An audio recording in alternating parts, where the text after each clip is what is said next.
সংসদে এটা উদ্যোগিত হওয়ার পরেও তিনি বারবার এদেশের শিক্ষার্থীদেরকে বোঝানোর চেষ্টা করেছিলেন যে এটা করা যায় না। চাকরিটা পায় 24 থেকে 25 বছর বয়সী ছেলেরা। আমার রাষ্ট্রযন্ত্রের প্রতি প্রশ্ন, যদি একজন দেশের নাগরিক সে যদি পরীক্ষার্থী হয়ে থাকে এবং সে যদি দক্ষ হয়ে থাকে, সে যদি যোগ্য হয়ে থাকে, সে যদি দেশপ্রেমিক হয়ে থাকে, তার যদি দেশকে কিছু দেয়ার থাকে, কোন বুদ্ধিতে কোন পদ্ধতিতে তাকে বয়সের বেড়াজালে আটকে রেখে চাকরিতে প্রবেশের অধিকার দেওয়া হচ্ছে না? এর মানে এটা একটা চক্রান্ত, যেন যোগ্যরা অতি অভিজ্ঞরা যেন সিভিল প্রশাসনে জয়েন করতে না পারে। আমি দাবি করতে চাই যে অতি নাগরিক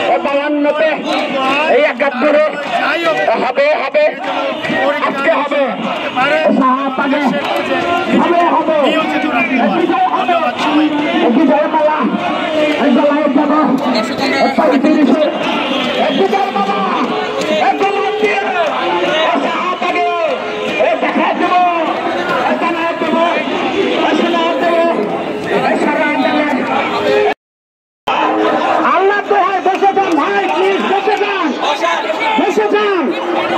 আমরা দাবি না আদায় হওয়া পর্যন্ত নড়বো না, বসে যান।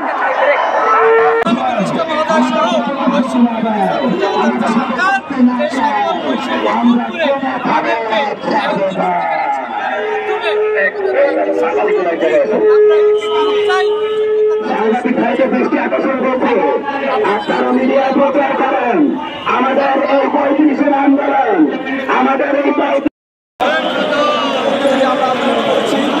আমি নিজে 2024 সালের একজন পশ্চিমবঙ্গ ছাত্র আন্দোলনের যে সংগঠক, যেটা আপনারাও জানেন, আমি নিজে রক্ত দিয়েছি, নিজে গান জড়িয়েছি।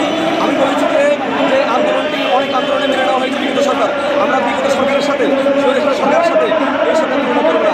এই সরকারটি জনবান্ধব সরকার, বিপ্লবের সরকার, ছাত্র জনতার সরকার। আমি মনে করি যে যদি তারা মনে করে যে চাপ প্রয়োগ হচ্ছে, ঠিক আছে, যে তোমাদের দায়িত্ব আছে, তোমরা সরে যাও, এটা আলোচনা করা হবে। চাপ প্রয়োগ না হোক, তারা মেনে নেবে সরকার। কারণ আমাদের সরকার রেখে দেশে আমরা দাবি বাস্তবায়ন করতে চাই, আমাদের উদ্যোগ করতে চাই। চাপ থাকুক,